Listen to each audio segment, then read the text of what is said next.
maraton lari ngelilingi sungai.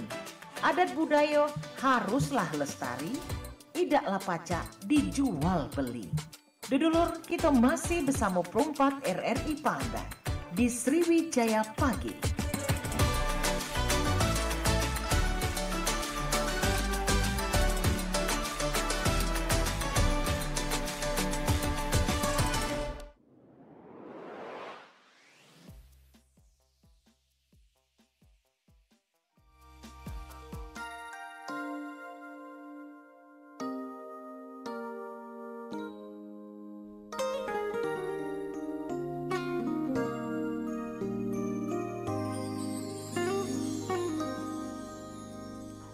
Iya baik Bang Cebicek, kalau kita flashback lagi ya, kalau dulu di zaman masih kuliah, ini begitu sangat banyak kegiatan di kampus, tapi banyak juga ilmu yang kita dapatkan, terutama untuk kita mahasiswa yang pengen atau ada keinginan untuk belajar.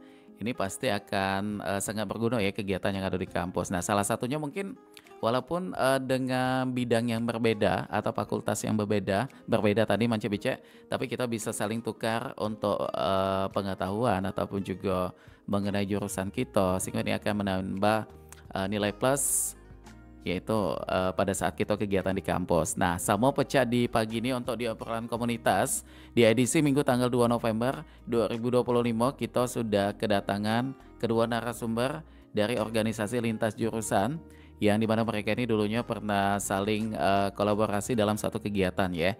Dan kita akan ngobrol banyak tentang mengatasi ego sektoral, yaitu tantangan kolaborasi antar mahasiswa dari berbagai bidang.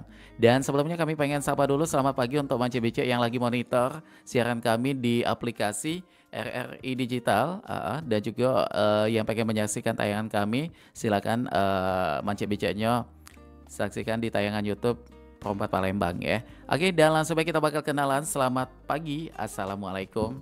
Waalaikumsalam warahmatullahi wabarakatuh. Suara satunya mana?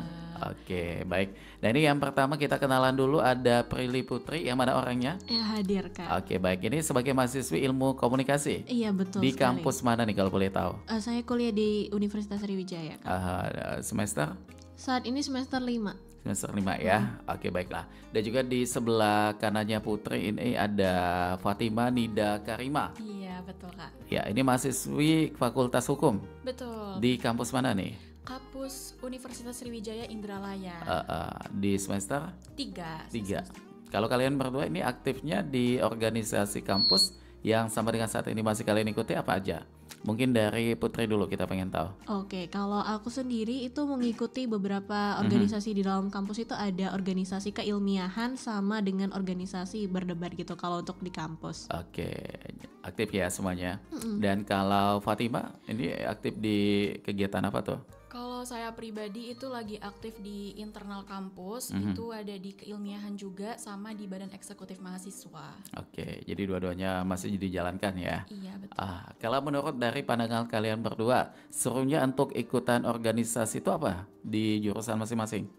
Siapa dulu yang pengen jawab? Kak Prilly dulu deh. Oke, silakan. Oke, Bagaimana baik. tuh?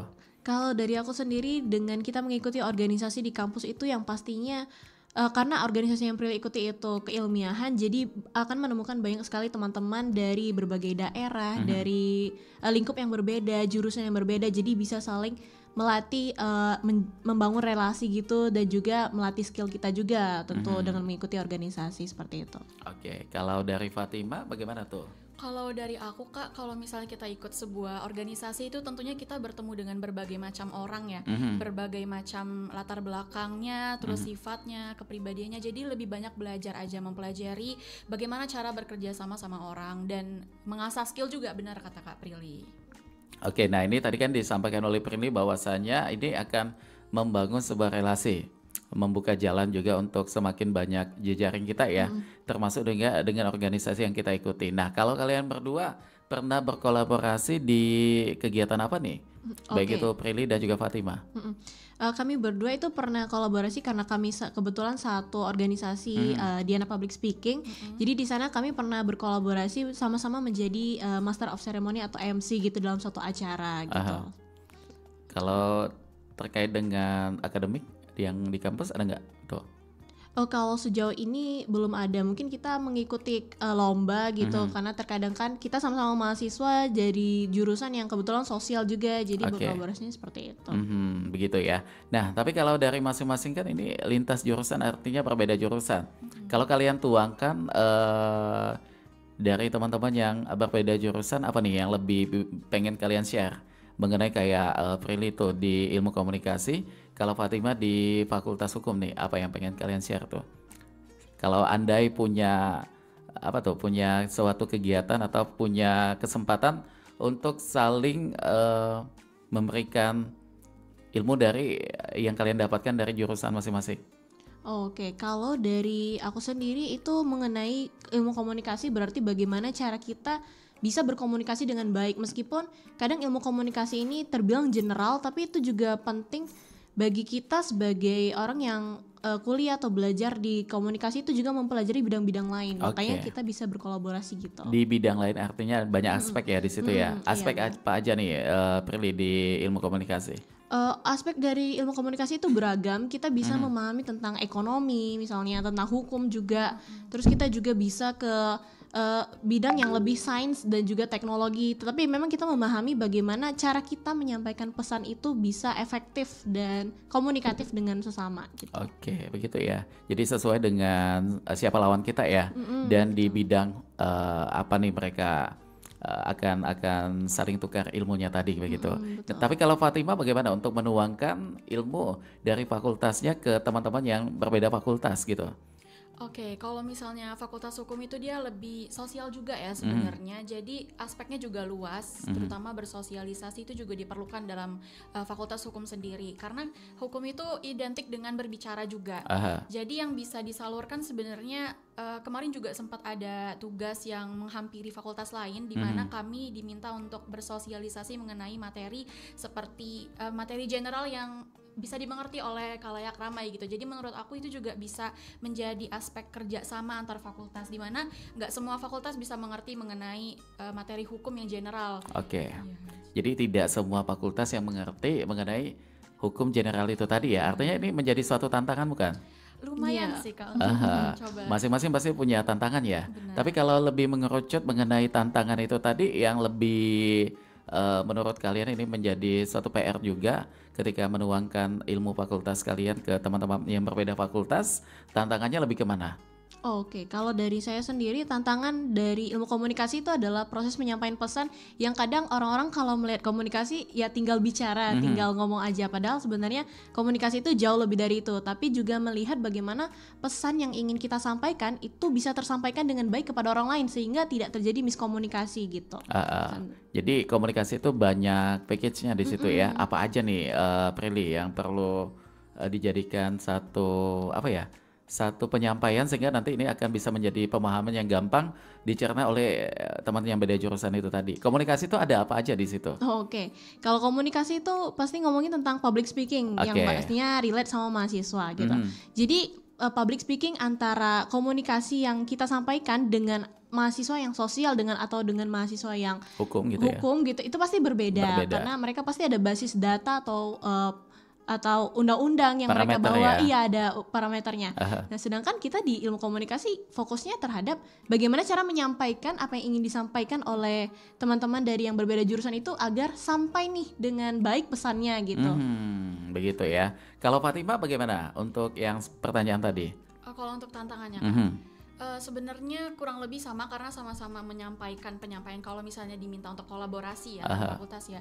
Cuman tantangannya itu di mana penjelasan mengenai hukum itu kan tidak Tidak terbatas ya. Iya, Karena tidak banyak pasal gitu betul juga. sekali, banyak parameter yang harus didasari dengan pasal, undang-undang, dan tidak semuanya itu bisa dicerna lebih cepat dan mudah dengan khalayak ramai atau umum gitu. Jadi Makanya, banyak proses dulu ya. iya, banyak proses sebelum penyampaian itu benar-benar tersampaikan kepada ininya. Oke, nah ini kan kalian beda jurusan nih.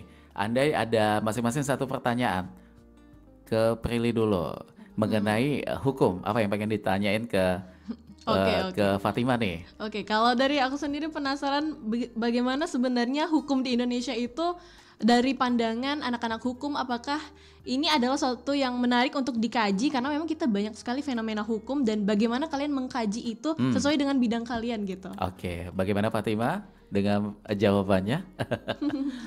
Baiklah, untuk pengkajian ya, terutama kalau misalnya anak-anak hukum itu yang pasti harus melek politik dulu. Melek Yang politik dulu harus ya, melek, walaupun usianya belum ini. betul sekali, walaupun masih semester 1, semester 2 itu tetap harus melek politik. Bahkan sebagai masyarakat Tujuannya apa nih? karena hukum itu kan identik dengan analisis ya. Jadi Seenggaknya ada dasar ya. iya, karena kalau kita mau melihat suatu aspek dari opini kita atau dari pandangan kita sebagai masyarakat atau mahasiswa itu harus ada dasarnya. Oke. Itulah kenapa mempelajari dasar-dasar hukum tuh sebenarnya penting banget bagi semuanya sebenarnya. Cuman kan karena anak hukum tuh lebih spesifik lagi, lebih mendalam lagi, itu perlu banget untuk analisis pengkajian. Jadi nggak sembarang mengkaji, dan itu lumayan PR juga ya, terutama karena lumayan menjadi tantangan juga untuk mengerti dan lebih memahami bagaimana sih sistemika hukum di Indonesia ini bekerja begitu. Walaupun dengan banyak informasi yang kita lihat juga ya, ada sekali. hukum yang ya begitulah pokoknya ya. Makanya harus dicerna lebih baik. Dicerna dulu bagaimana akarnya, bagaimana permasalahan dan lain sebagainya itu, sehingga hukum ini bisa dijatuhkan begitu ya. Betul sekali. Oke, nah kalau kebalikan nih, kalau Fatima ke Prilinya apa yang pengen diketahui tentang ilmu komunikasi? Oke, ilmu komunikasi itu kan secara general mungkin mempelajari tentang public speaking. Tapi menurut Kak Prilly nih, apa sih aspek yang paling penting selain dari public speaking itu sendiri yang ternyata orang nggak banyak tahu nih? Karena pandangan orang kan tentang ilmu komunikasi itu tentang mempelajari cara berbicara dengan baik. Nah, menurut Kak Prilly ada nggak sih aspek di samping itu yang ternyata nggak kalah penting? Apa tuh tekniknya mungkin ya, salah satunya apa? Betul. Oke, jadi karena benar yang dibilang sama Nida bahwa komunikasi itu tidak hanya soal asal bicara, tapi juga pesannya itu harus tersampaikan. Oke. Jadi yang menjadi aspek atau tantangan yang paling sering Prilly temui itu adalah bagaimana komunikasi ini seringkali hanya dilihat sebagai gimana cara kita tuh bisa berbicara dengan baik, bagaimana belajar gestur dan public itu bagus, tetapi juga yang Prilly paling pelajari dari ilmu komunikasi ini adalah pesannya. Jadi pesan yang kita ingin sampaikan itu memang harus disusun sedemikian rupa, di riset secara lebih mendalam. Kalaupun ingin disampaikan seperti apa halayak atau audiensnya yang akan menonton atau mendengar, nah itu harus sesuai dengan targetnya masing-masing agar komunikasi yang ingin kita sampaikan Nyampe itu ya? pesannya nyampe seperti itu. Kepada audiens itu tadi ya. benar. Tapi kalau dilihat dari hukum dan juga komunikasi, ini eratannya kuat sekali ya. Dari pandang kalian, ini eratannya seperti apa nih kaitan dari hukum dan komunikasi? Kita bisa mengambil contoh sebenarnya dari pejabat di Indonesia gitu. Bagaimana mereka mengerti hukum, tapi juga mereka harus belajar Public speaking ya? public speaking gitu. Apalagi yang punya profesi sebagai pengacara ya. Iya benar. Terus apa lagi tuh? Iya, terus karena dari kalau misalnya pengacara bisa mengerti hukum, pintar pasal hukum, tetapi ketika komunikasinya itu kurang Tidak mendukung baik, ya? tidak mendukung, maka ya itu Tidak akan menjadi suatu tersampaikan gitu. tantangan juga buat dia gitu. Oleh karena itu, kenapa kami beririsan ya karena ketika orang-orang yang mengerti hukum itu juga mampu menyampaikan pesan dari hukum itu sendiri dengan baik, maka pesannya juga akan tersampaikan gitu. Tapi kalau pandangan dari Fatima bagaimana tuh? Beda nggak? Benar sih Kak kayak gitu, karena seperti yang kita lihat kan banyak kita bisa bicarakan dengan pejabat di Indonesia ini kan banyak yang mengerti hukum, benar banget. Tapi kan ada beberapa yang kita lihat dalam sehari-hari kita pun cara penyampaiannya tidak baik gitu. Menurut aku juga aspek dari public speaking itu sendiri juga penting, di mana halayak ramai yang menjadi rakyat Indonesia yang disampaikan oleh pejabat ini kan luas cakupannya. Jadi nggak semua orang bisa mengerti semata-mata dengan apa yang Menyerap disampaikan, ya. menyerap dengan cepat begitu. Jadi gimana caranya seorang, mungkin kita bisa ambil aktor politik, begitu kan menyampaikannya dengan cara yang dimengerti dengan oleh semua cakupan masyarakat. Oke. Itu juga harus dipelajari sebelum menjadi aktor politik yang baik. Nah gitu. itu. Nah dari apa yang disampaikan Fatima tadi, kita ke Prilly lagi. Tidak semua orang gampang atau bisa menyerap dengan cepat apa yang kita sampaikan. Artinya di sini perlu ada penggunaan bahasa dalam public speaking yang lebih lebih awam ya begitu ya. Ini bahasa public speaking itu ada beberapa jenis nih kalau mengenai cara penyampaian kita. Oke, kalau cara penyampaian itu ada banyak jenisnya, tetapi Aha. dari public speaking itu sendiri ada dua, bagaimana kita secara umum dan memang secara spesifik akademis. Oke. Jadi kalau misalnya bicara tentang public speaking, kita ingin makanya di ilmu komunikasi itu yang dipelajari paling mendasar adalah target audience atau konsumen yang ingin kita tuju. Jadi ketika Dilihat kita dulu siapa yang kita benar. bicarakan gitu ya. Benar. Kalau kita bicara dengan akademis, kalau kita berbicara dalam lingkup yang akademik di kampus misalnya atau seminar, nah kita pasti akan menggunakan komunikasi dengan gaya bahasa yang menggunakan data, banyak menggunakan istilah-istilah ilmiah yang mungkin tidak dipahami oleh banyak orang gitu.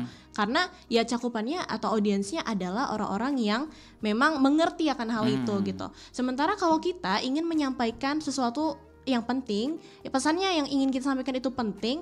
Nah, kita melihat atau kita ingin menyampaikan tentang misalnya cara berbicara di depan umum, tapi target audiens kita adalah ibu-ibu atau anak-anak. Pasti beda ya. Iya, umum kan. Jadi kita perlu mengemas pesan yang kita miliki itu agar bisa disampaikan dan tersampaikan dengan baik gitu. Jadi mereka tidak hanya bingung gitu kenapa menggunakan bahasa-bahasa yang rumit dan istilah-istilah yang sulit, tetapi juga mereka bisa mengerti secara langsung pesannya, karena esensi dari komunikasi itu adalah pesan yang kita sampaikan itu tersampaikan dengan baik, dan itu juga mengunggah sisi emosional mereka gitu. Jadi mereka paham akan apa yang ingin kita sampaikan. Baik, wah luar biasa sekali ya. Nah, tapi kalau ini walaupun Fatima di semester 5 ya. 3 Oh, 3 ya.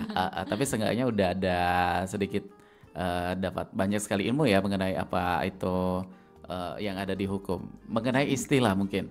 Istilah-istilah yang dipergunakan dalam kalimat hukum itu apa aja nih supaya kita yang awam atau pendengar kita teredukasi nih mengenai ilmu ini.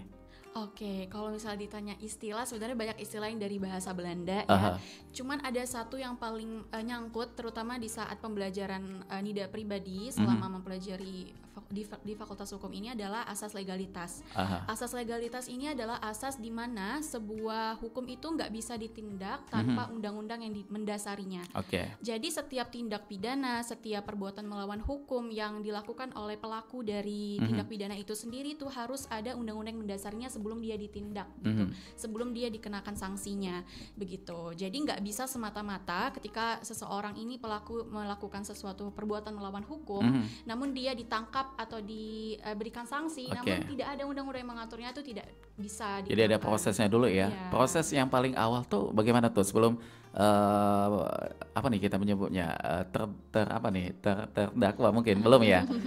Untuk awal sekali itu proses seseorang bisa dinyatakan sebagai terdakwa tuh apa? Yang Atau pastinya, tersangka gitu. Mungkin yang paling awam dulu penyelidikannya harus berdasarkan bukti. Oke, ada bukti Buktinya, dulu. bukti itu yang paling penting. Bukti udah ada, apalagi tuh? Saksi mungkin?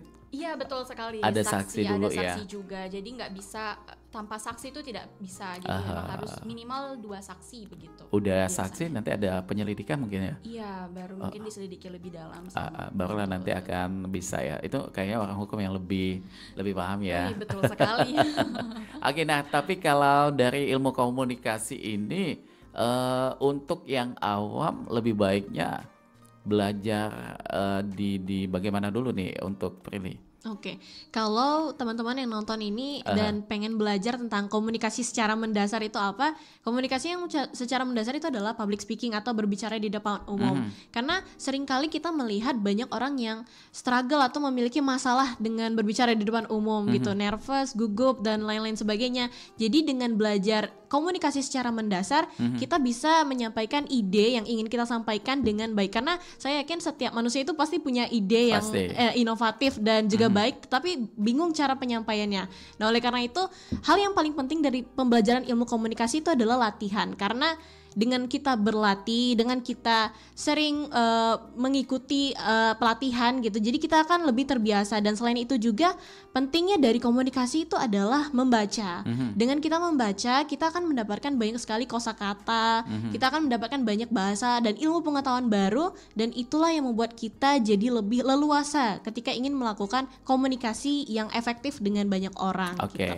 jadi ada keinginan untuk ikut belajar, artinya harus ikut dalam satu pelatihan gitu ya. Iya, Tapi kalau betul. memang tidak ada jangkauan ke sana, keterbatasan hal apa begitu ya. Jadi artinya bisa diawali dengan rajin membaca itu tadi. Benar. Dengan begitu nanti akan ada vocab yang tertangkap di pikiran kita sehingga itu akan menjadi bank kosakata yang Iya, akhirnya benar. bisa kita gunakan begitu ya. Berbeda juga di hukum pastinya. Kalau di hukum ini untuk yang kita awam apa ya yang perlu kita ketahui dulu nih Fatima untuk dasarnya gitu. Walaupun kita bukan mahasiswa Fakultas Hukum. Oke, kalau misalnya dibilang bukan fakultas hukum Aha. misalnya, sebenarnya banyak baca tuh juga salah satu aspeknya. Karena hukum itu kan dia berlandaskan teori yang lebih banyak. Jadi mau nggak mau memang harus baca berdasarkan teori ini, teori itu, terus asas-asasnya itu semuanya harus membaca. Namun kalau misalnya dari luar masyarakat itu atau di luar dari fakultas hukum itu, mungkin dia bisa lebih peka terhadap apa sih isu yang sedang terjadi di sekitar kita. Kita jadi masyarakat yang kritis gitu, yang harus diutamakan lebih dulu. Bagaimana caranya kita memandang sebuah politik, memandang sebuah sistemika hukum yang terjadi di Indonesia ini dengan mata yang terbuka lebar, dengan fakta-fakta, dengan tidak dipengaruhi oleh hoax mungkin yang di media sosial sering tersebarluaskan begitu. Jadi pintar-pintarnya masyarakat itu bagaimana sih mencerna sebuah isu-isu politik yang ada sehingga kita bisa paham yang benar itu yang mana, yang salah itu yang mana. Jadi itu yang membuat masyarakat itu mungkin lebih kritis dan lurus gitu dalam sebuah sosial. Jadi mungkin yang paling simple, yang paling awam, rajin membaca ya tetap endingnya ya. Tetap endingnya Kayak membaca pasal ini apa sanksinya begitu ya, penyebabnya apa begitu. Betul. Dengan begitu kita akan ada ilmu dasar ini. Kalau mencuri ternyata dapat sanksi hukuman begini begitu ya. Oke, jadi artinya banyak membaca adalah gerbang ilmu juga ya. Termasuk kalian juga nih untuk di masing-masing jurusan biasanya dalam suatu kegiatan yang ada di kampus berkolaborasinya dengan teman-teman yang berbeda jurusan itu kayak lebih ke pembagian job desk ya. Job Iya. desk. Seperti apa tuh biasanya tuh? Oke, jadi kalau misalnya dalam organisasi sendiri bagaimana kita berkolaborasi dengan orang lain itu kalau dari Prilly sendiri, karena Prilly itu ilmu komunikasi dan targetnya kita tuh adalah minatnya itu lebih ke humas, hubungan masyarakat. Jadi tentu perlu membangun banyak relasi dengan orang-orang karena kadang-kadang kita membutuhkan orang-orang yang berbeda jurusan atau berbeda bidang dengan kita. Kadang di suatu acara misalnya kita membuat suatu acara kita memerlukan pemahaman tentang orang yang berbeda bidang dengan kita untuk kita itu bisa membuat suatu acara yang baik gitu, membuat suatu rangkaian acara yang benar gitu. Jadi kita tidak bisa asal buat, yang penting kita tahu dulu ada ahli yang memang sudah memahami tentang hal tersebut gitu. Jadi itu sih kalau misalnya untuk kolaborasi dengan berbeda jurusan. Jadi itu tadi ya, orang yang ahli di bidangnya artinya yang berbeda jurusan dengan kita begitu ya. Oke, baiklah kalau begitu Mance Becek dulu. Nanti kita akan lanjutkan kembali obrolan kita bersama dengan Prilly dan juga Fatima. Tapi sebelumnya kita nak dengar dulu beberapa informasi yang nak lewat berikut ini, jangan kemana-mana. Saatnya kita ikuti tanggap bencana dari perspektif budaya.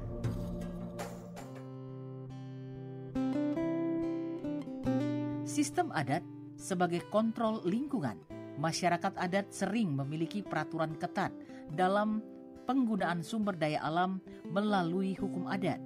Di beberapa komunitas di Indonesia masih ada yang menerapkan hukum adat yang melarang perusakan hutan ataupun perburuan hewan tertentu di musim-musim tertentu untuk menjaga keseimbangan ekosistem. Pelanggaran terhadap aturan ini dipercaya bisa mengundang bencana alam seperti banjir atau tanah longsor. Sementara itu di beberapa wilayah, perjanjian antar komunitas juga menjadi cara untuk mencegah bencana. Misalnya, komunitas petani di Bali menggunakan sistem awik-awik, yaitu sebuah aturan adat yang mengatur pengelolaan air sawah. Perjanjian ini membantu mencegah konflik dan menjaga agar sumber air tetap terjaga, sehingga masyarakat dapat terhindar dari kekeringan atau bencana terkait air lainnya. Telah kita ikuti tanggap bencana dari perspektif budaya.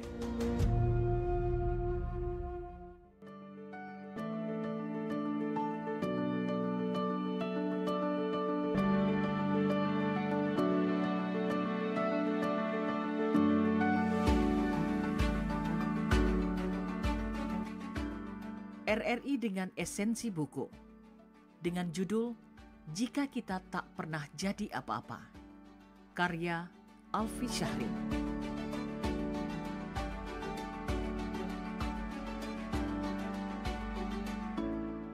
Buku ini berisikan kisah-kisah magis baik yang terjadi dalam kehidupan penulis. Buku ini juga menyajikan alur hidup penulis beserta pelajaran-pelajaran yang dapat diambil sebagai pengalaman kehidupan. Mulai dari kisah penulis yang tidak berhasil masuk universitas negeri.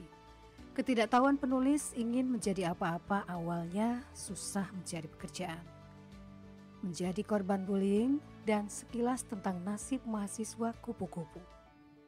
Penulis menyebutkan bahwa setiap orang punya peran masing-masing. Ada yang jadi mahasiswa kupu-kupu yang memilih jalan berbeda.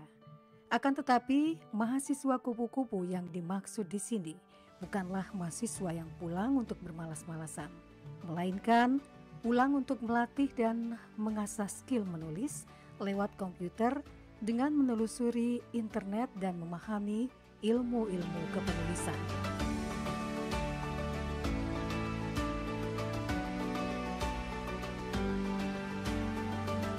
Demikian esensi buku Jika Kita Tak Pernah Jadi Apa-apa, karya Alfi Syahrin dari RRI untuk Indonesia.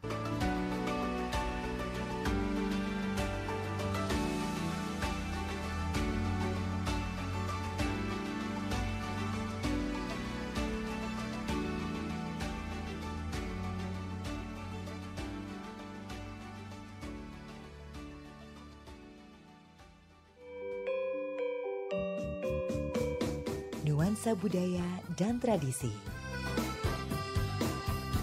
Ragam kearifan lokal yang membanggakan. Dan destinasi pariwisata yang menarik. Dapat didengar di Pro 4 RRI Palembang.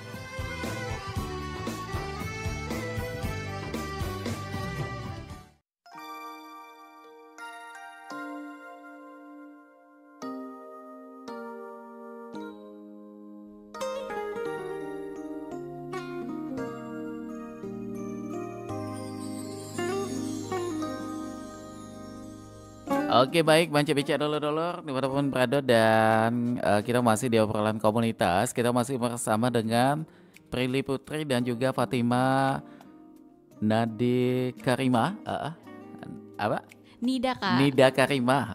Dan juga kita masih berbicara mengenai tantangan kolaborasi antar mahasiswa dari berbagai bidang ya.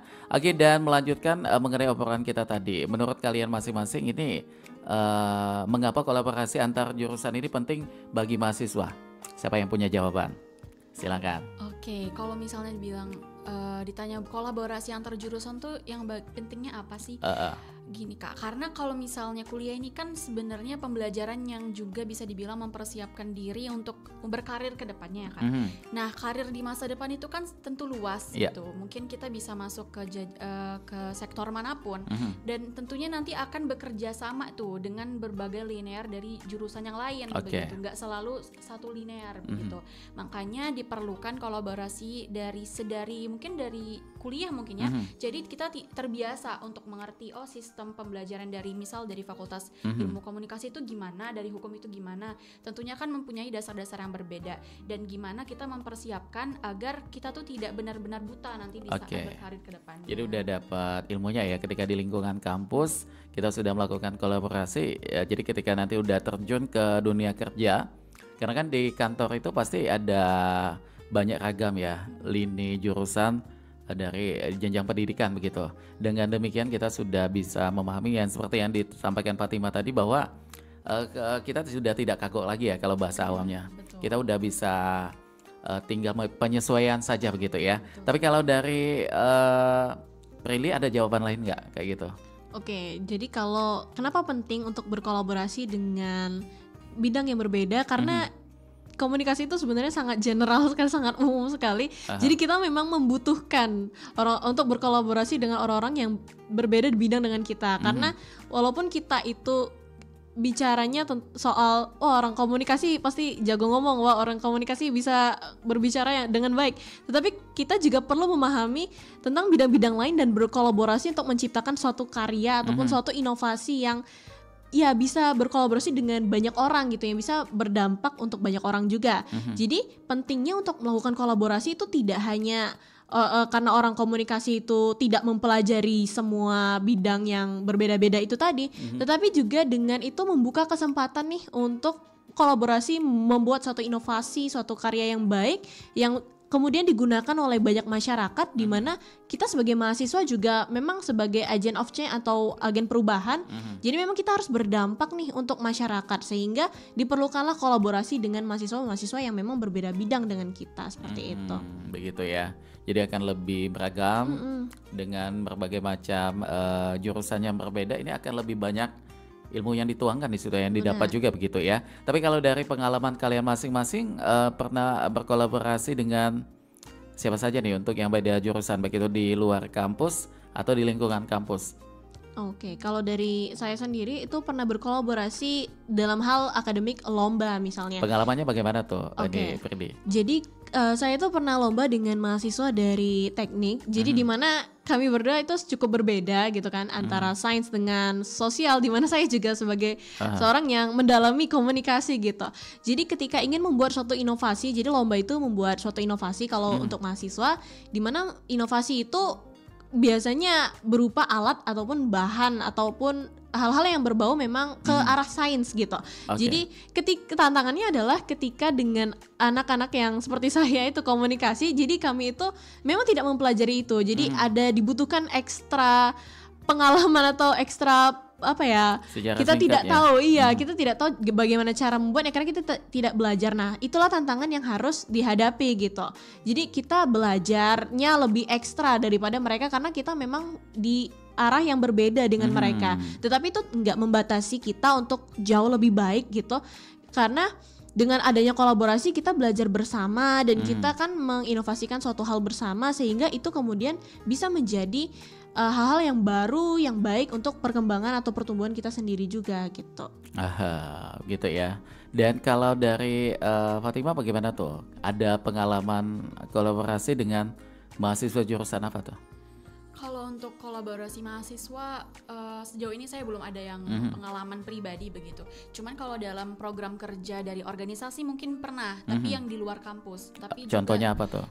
Contohnya ketika ada program kerja di mana kami diminta untuk membuat sebuah program seminar, seminar nasional, di mana pastinya kan akan mengundang fakultas lain juga. Nah, poin dari seminar ini adalah bagaimana sih menyampaikan dasar hukum yang baik kepada fakultas lain, kepada luar kampus, bahkan masyarakat, sehingga itu menjadi PR juga. Bagaimana sih kita mengundang narasumber yang luas cakupannya, yang tidak hanya berdasarkan dari fakultas hukum saja.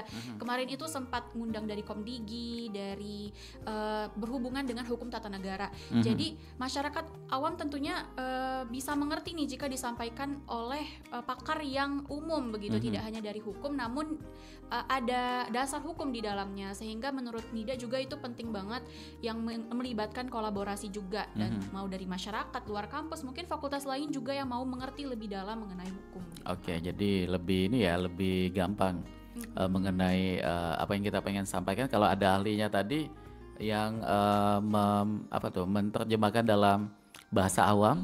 Masyarakat akan lebih bisa ya menerima apa yang pengen kita sampaikan, itu lebih terserap begitu ya.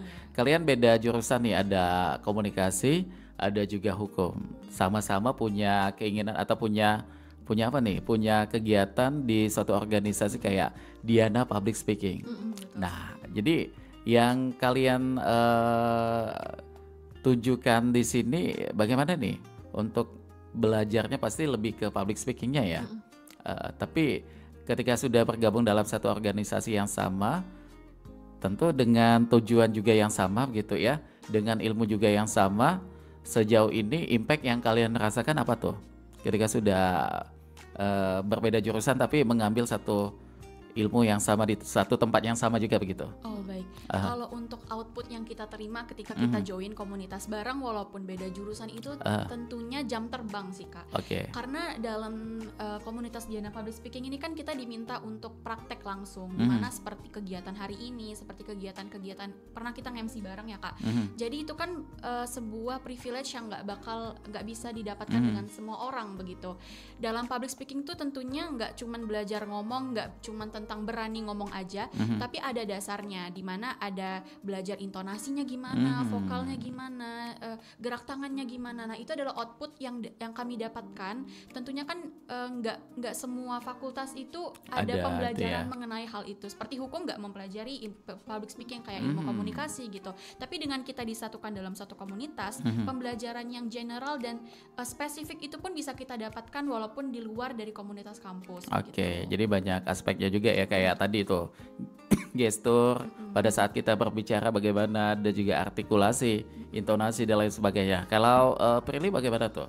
Oke, jadi kalau dari Prilly sendiri, karena kami sama-sama tergabung dalam suatu komunitas untuk public speaking, ini juga jadi tantangan karena selama pembelajaran tuh tidak hanya fokus tentang bagaimana cara berbicara depan umum, bagaimana cara berbicara dengan baik, menggunakan gestur-gestur dan lain sebagainya, tetapi juga isi pesan yang dirancang, ada tema-tema. Misalnya kalau kita belajar tentang pidato, tapi pidatonya tentang kenegaraan atau kemerdekaan, nah itu kan tidak mesti kita tuh pasti ada kolaborasi dengan orang-orang yang memang sudah ahli gitu. Jadi kita bisa mencari sebuah ide dari orang-orang yang berbeda jurusan dengan kita dan kemudian kita melakukan kolaborasi. Lalu di samping itu juga dengan tadi kita ada pengalaman untuk kita melakukan Master of Ceremony atau membawa acara bareng. Nah itu disesuaikan dengan konteks acaranya. Jadi ketika acaranya itu tiba-tiba bukan dari bidang kami gitu, tapi kami tetap berkolaborasi atau tetap mencari cara agar kita bisa memberikan yang terbaik gitu, terutama dalam hal public speaking. Ini mencari cara bagaimana itu bisa ada solusinya ya, dengan apa yang tadi disampaikan oleh Prilly. Dan biasanya Prilly untuk perannya di sini dalam ketika kolaborasi dengan teman-teman beda jurusan itu tadi, lebih kemana nih perannya? Oke, kalau saya sendiri itu perannya ini seperti job desk mungkin ya, kalau di dalam organisasi itu saya itu lebih minat kepada humas atau public relations. Jadi di sini bagaimana seorang humas yang baik, tentunya kita tidak memandang hanya ingin berkolaborasi dengan dengan pihak-pihak yang memang sama saja gitu, dengan ilmu komunikasi saja, kan tidak. Kita pasti membuka banyak sekali peluang dan juga kesempatan untuk berkolaborasi dengan banyak orang, dan itu tidak memungkiri atau tidak menutup kemungkinan bahwa kita juga berkolaborasi dengan orang-orang yang gak sesuai bidangnya sama kita gitu. Oke, ada peran, pasti ada adaptasinya juga di situ ya. Tapi kalau Fatima adaptasi dengan anggota lain yang memiliki keahlian berbeda, bagaimana tuh biasanya? Oke, kalau dari NIDA sendiri ya Kak, di dalam organisasi itu kan ada berbagai divisi ya Kak. Ada public speaking, ada PR, public relation, atau writing skill. Kalau dari hukum sendiri tuh yang mungkin paling dimention atau yang paling utama tuh di bagian public speaking dan writing skill. Dimana kita diberikan kesempatan untuk gimana sih cara membuat legal opinion yang baik, gimana sih cara menyampaikan debat dengan baik.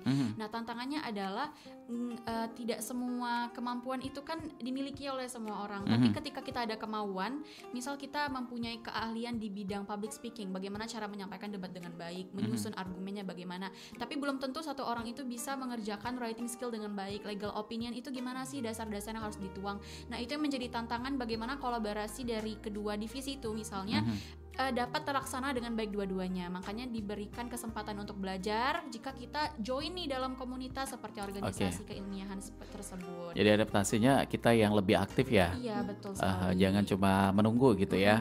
Oke baik. Dan ini kalau mengenai dari kampus kalian nih mungkin dapat memfasilitasi kolaborasi lintas jurusan secara lebih efektif nih, lebih kemana nih biasanya? Kayak ada program apa begitu yang disusun atau ada fasilitas lain? Oke, kalau dari kampus kami sendiri itu sudah memfasilitasi dengan banyak sekali fasilitas yang bisa diikuti, tidak hanya dari mahasiswa yang satu sektor saja, tapi juga dari semua bidang. Itu yang paling utama, yang paling sering kita lihat sih sebenarnya sebagai mahasiswa ya adalah organisasi gitu. Jadi komunitas atau organisasi yang memang difasilitasi oleh kampus itu memberikan kita akses untuk belajar jauh lebih banyak gitu dengan orang-orang yang berbeda jurusan atau berbeda bidang dengan kita itu. Itu ya. Dan selain itu juga mengenai dampak kolaborasi lintas jurusan terhadap kesiapan kalian masing-masing dalam menghadapi dunia kerja nanti, walaupun ini masih agak jauh ya. Setidaknya dengan lingkungan sekitar dulu nih, apa nih yang sudah kalian rasakan dampaknya begitu? Oke. Baik, kalau Nida sendiri kolaborasi yang pertama adalah bagaimana caranya kita bekerja sama dengan orang lain. Secara tim ya? Secara tim, ya betul sekali. Dan bagaimana sih kita menjalankan suatu program walaupun dengan pressure yang ada. Kan dalam dunia kerja tentunya nanti akan ada pressure, tentunya ada deadline yang akan dikerjakan dengan kita mengikuti komunitas. Apalagi berkolaborasi itu kan tentunya nggak gampang ya untuk menyesuaikan dengan manajemen waktunya gimana, kerjasama dengan sama dengan tim yang lain gimana, mengedepankan ego masing-masing itu gimana sih ngaturnya biar nggak saling bertabrakan. Nah, itu adalah satu aspek yang menurut Nida sendiri pastinya penting jika di dunia kerja nanti. Oke, menyampaikan ego pribadi begitu. Apalagi dalam satu forum ini biasanya sering ada perdebatan gitu ya, dengan apa yang lagi dibahas begitu. Nah, untuk supaya tidak terciptanya suasana kolaboratif yang tegang begitu, lebih baiknya dengan hal apa tuh yang perlu untuk diterapkan begitu? Mungkin dari Prilly yang punya jawaban. Oke. Jadi ketika ada forum dan tiba-tiba suasana memanas gitu kan, karena adanya perbedaan ya, adanya perbedaan pendapat ya, itu wajar. Jadi bagaimana kita tuh sebagai seorang mahasiswa tentunya kita tidak boleh punya ego yang tinggi gitu, karena seorang mahasiswa juga harus membuka pikiran, open minded dan juga belajar bersama gitu. Perdebatan itu diperbolehkan, wajar aja gitu di antara mahasiswa. Sebagai seorang mahasiswa kan kritis gitu, memang dituntut untuk berpikir kritis. Tetapi kita tidak boleh juga untuk menutup mata dengan sebuah pandangan yang lain. Nah, makanya kita perlu menyadari pentingnya kolaborasi dari lintas bidang itu, karena itu akan membuka pikiran kita. Oh, ternyata ada perspektif lain yang bisa didapat, ada juga pembelajaran lain yang bisa kita ambil, kita petik dari berbagai bidang yang kemudian bisa kita satukan, dan itu tadi menjadi suatu pembelajaran baru juga jadi untuk ilmu diri kita juga sendiri. ya. Iya benar. Tapi kalau dari kalian apa nih perbedaan antara kolaborasi lintas jurusan dengan kerja kelompok dalam satu jurusan? Beda nggak itu? Beda dong, ya. Bedanya di mana tuh kalau dari pandangan kalian? Mungkin silakan Nida. Gimana tadi Kak? Mengenai perbedaan antara kolaborasi lintas jurusan dengan kerja kelompok dalam satu jurusan. Oh, tentunya beda Kak. Karena kalau misalnya kita kerja sama dalam satu jurusan, tentunya lebih gampang. Dimana, karena satu ini ya. Iya, satu tempat di mana satu wadah, kita bisa mengertinya lebih terstruktur, lebih mengerti dengan cepat begitu kan. Kita punya satu tujuan dalam suatu tugas itu, kita tahu nih dasarnya harus ngapain ya. Kita mau tujuan kita buat ini untuk apa ya. Sedangkan kan tantangan jika kita berkolaborasi dengan jurusan lain atau fakultas lain itu kan tentunya beda pendapat, beda pemikiran. Yang dimana step awalnya tuh gimana sih kita menyatukan persepsi dulu, mempersatukan ide-ide kita dulu begitu. Walaupun tidak dipungkiri ketika dalam satu jurusan juga tetap ada perspektif lain ya yang harus dipersatukan lebih dulu begitu Kak. Oke, itu ya. Nah, ini sebenarnya pertanyaan di awal, tapi nggak apa-apa, kita agak sedikit tarik undur lagi nih mengenai motivasi. Apa sih motivasi kalian secara pribadi untuk ikut serta dalam proyek lintas jurusan? Prilly mungkin. Oke, kalau motivasi tentunya sebagai seorang mahasiswa gitu, kita tuh harus berdampak kepada masyarakat gitu. Jadi kita bisa saja kita membuat suatu proyek, suatu output, suatu inovasi, acara atau apapun itu yang beririsan dengan jurusan kita. Atau yang Prilly hanya membuat acara dengan fokus utama untuk meningkatkan public speaking dengan orang-orang yang ya jago komunikasi atau yang dalam bidang ilmu komunikasi. Tetapi kan tentu kita sebagai mahasiswa bisa mencakup lebih dari itu gitu. Jadi kita bisa membuat suatu project, misalnya kita ingin membuat suatu pengabdian masyarakat. Tapi temanya, topiknya tidak harus selalu tentang komunikasi, tapi juga bisa yang lain, bagaimana cara menabung. Nah, kita bisa mengambil atau kita bisa berkolaborasi dengan anak-anak dari sektor ekonomi gitu untuk mempelajari hal itu. Atau kita ingin membuat suatu rancangan kotak sampah elektronik, atau misalnya kita ingin membuat suatu inovasi obat, kita bisa berkolaborasi dengan anak-anak dari farmasi misalnya, atau anak-anak dari teknik kedokteran, itu juga bisa. Nah, disitulah pentingnya motivasi itu tadi, karena kita juga sebagai mahasiswa tentu dituntut untuk menjadi bermanfaat bagi orang lain, sehingga itulah motivasi yang harus kita punya gitu. Jadi menanamkan motivasi lebih ini tadi ya, bermanfaat untuk orang lain begitu. Benar. Tapi kalau dari Nida apa? motivasinya? Kalau dari Nida sendiri motivasi yang pertama pastinya kan kita sebagai manusia makhluk sosial nggak bisa nih hidup tanpa berdampingan dengan orang lain. Mau kita di dunia kerja, mau nanti kita masih hidup sebagai masyarakat pun kita memerlukan bantuan dari orang lain dan itu nggak menutup kemungkinan dari komunitas yang berbeda. Nah, kenapa sih kita harus berkolaborasi agar ya kita bergabung gitu, menyebar kita bisa mengerti dan menyerap apa sih yang diterima oleh orang yang berdasarkan fakultas yang dari ilmu komunikasi atau dari farmasi, karena kan kita nanti ujung-ujungnya bakal saling membutuhkan gitu. Jadi bagaimana caranya Nida menyadari betapa pentingnya motivasi ini sebagai Nida sebagai agent of change juga ya, sebagai penggerak di bidang masyarakat untuk saling mempelajari dari berbagai bidang tersebut, begitu Kak. Jadi pandangannya begitu ya. Nah tapi pernah nggak ada pengalaman juga terjadi suatu konflik dalam kolaborasi lintas jurusan? Nah kalaupun memang ada, bagaimana sih yang bagusnya untuk kita dan juga tim dalam penyelesaiannya? Karena memang beda kepala itu pasti beda pendapat ya. Apalagi kita dalam satu forum itu pasti ada aja gitu perbedaan itu. Nah bagaimana biasanya kalau dalam situasi itu?